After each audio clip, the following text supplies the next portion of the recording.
Ocean Breeze Beach. The name alone promised sun, sand, and endless fun. And for the first few days, that's exactly what it delivered. The beach was beautiful, a perfect crescent of white sand against sparkling blue water. Seagulls soared overhead, their cries a constant soundtrack to our laughter. We were 5 friends, ready for the best vacation ever. The sun was hot, but a cool breeze kept us comfortable. We swam, we built sandcastles, we even tried surfing, with hilarious results. At night we built bonfires and told stories under the stars. The days melted into each other, each one more perfect than the last. But little did we know something sinister lurked beneath the surface of this paradise. Something that would turn our dream vacation into a living nightmare. There was Jake, the jokester, always ready with a witty comment. Emily, the adventurous one, always up for trying something new. Mike, the quiet observer, often lost in thought. Sarah, the sensible one, keeping us all grounded. And then there was me, Chris, the narrator of this terrifying tale. We'd been friends since childhood, inseparable through thick and thin. This trip to Ocean Breeze Beach was supposed to be another chapter in our long history of friendship. We shared everything, secrets, dreams, fears. We knew each other better than we knew ourselves, or so we thought. Because when the disappearances began, our bond was tested in ways we could never have imagined. The fear that gripped us was like a virus, spreading through our group, turning us against each other.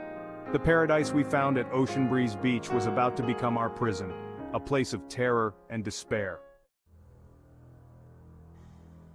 It was the 3rd day of our trip, and everything seemed perfect. The sun was high in the sky, baking the sand with its relentless heat. We were all in high spirits, enjoying the freedom and joy that only a vacation can bring. Riding the wave of vacation bliss, we felt invincible. Jake, ever the comedian, decided to bury Mike up to his neck in the sand. We were all laughing, the kind of laughter that makes your sides ache. The sound of our laughter echoed across the beach, mingling with the crash of the waves. Then, Jake decided to go for a swim, his eyes twinkling with mischief. Last one in's a rotten egg, he shouted, racing toward the waves with the energy of a child. We watched as he plunged into the surf, his laughter echoing one last time. His laughter echoed one last time, then faded into the sound of the ocean. And then, he was gone, swallowed by the waves. At first, we didn't think much of it. We assumed he was just playing a prank. Jake was a strong swimmer, always confident in the water. We figured he had just swam out farther than we realized, enjoying the ocean's embrace. But as the minutes ticked by and he didn't resurface, our smiles began to fade. A knot of fear began to tighten in my stomach, each second feeling like an eternity. A cold dread washed over me, chilling me to the bone. Something was wrong, very wrong. The carefree day had turned into a nightmare. We scanned the water, our eyes searching for any sign of him. The laughter died on our lips, replaced by a tense silence. Minutes stretched into an eternity. Where was he? Why hadn't he come up for air? Panic began to set in. Our carefree vacation mood shattered.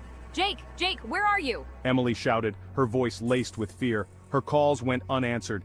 The waves crashed against the shore, their rhythmic roar suddenly menacing.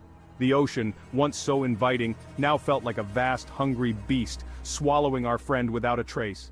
We searched for hours, our hope dwindling with each passing moment. The sun began to set, painting the sky in hues of orange and purple, a cruel mockery of our fading optimism. Jake was gone, and the worst part was, we had no idea where he'd gone or what had happened to him.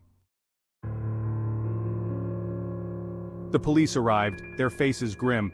They questioned us, their words sharp and skeptical. We told them about Jake's disappearance, about how he had just vanished into thin air. But they didn't believe us. They searched the beach, combed the ocean, but found nothing. They treated it as a missing persons case, another tourist lost at sea. But we knew better. Something wasn't right. The air grew heavy with suspicion and fear. Whispers followed us like shadows. Locals exchanged knowing glances, their eyes filled with a strange mixture of pity and fear. We were outsiders, intruders in a place where secrets ran deep. The once welcoming atmosphere of Ocean Breeze Beach had transformed into something cold and sinister. We were alone, haunted by the disappearance of our friend, and the growing suspicion that something truly evil was at play. 2 days later, another blow. Mike vanished. He was gone without a trace, his belongings left untouched in our rented beach house. The fear that had been simmering within us erupted into full-blown terror. This was no coincidence. Something was hunting us, picking us off one by one. But what, and why? We were like trapped animals, our fear palpable. The police were no closer to finding Jake or Mike. Their investigation had hit a wall. They had no leads, no suspects, no motives. We were on our own. The weight of our situation pressed down on us, suffocating us. Our once unbreakable bond began to crack under the strain. We were losing hope, losing our minds. We tried to piece together what happened. Had Jake and Mike run away? Were they hiding? Or had something more sinister befallen them? We retraced our steps, desperately searching for clues. We questioned locals, hoping someone had seen something, anything that could lead us to our friends. But every lead turned into a dead end. The locals, once friendly and helpful, now seemed evasive, their eyes filled with a strange fear. They spoke in hushed tones, warning us to leave Ocean Breeze Beach while we still could. They spoke of a curse, of a vengeful spirit that haunted the shores, claiming the souls of unsuspecting visitors. We dismissed their stories as superstition, but a seed of doubt had been planted in our minds. Was there something more to this place than met the eye? Was there a darkness lurking beneath the surface, waiting to consume us all? One night, as the full moon cast an eerie glow on the beach, I saw her. The moonlight bathed everything in a ghostly silver, making the scene feel almost otherworldly. A woman dressed in white, her long dark hair flowing in the wind. She seemed ethereal, like a spirit from another time. She stood at the water's edge, her back to me, her gaze fixed on the churning waves. The way she stood there, so still, it was as if she was waiting for something or someone. I blinked, and she was gone. Had I imagined it? The beach was empty, but the air felt charged with her presence. Was the stress and fear playing tricks on my mind? I couldn't shake the feeling that something was terribly wrong. The next morning, I told Sarah and Emily about what I had seen. My voice trembled as I recounted the eerie encounter. To my surprise, they believed me.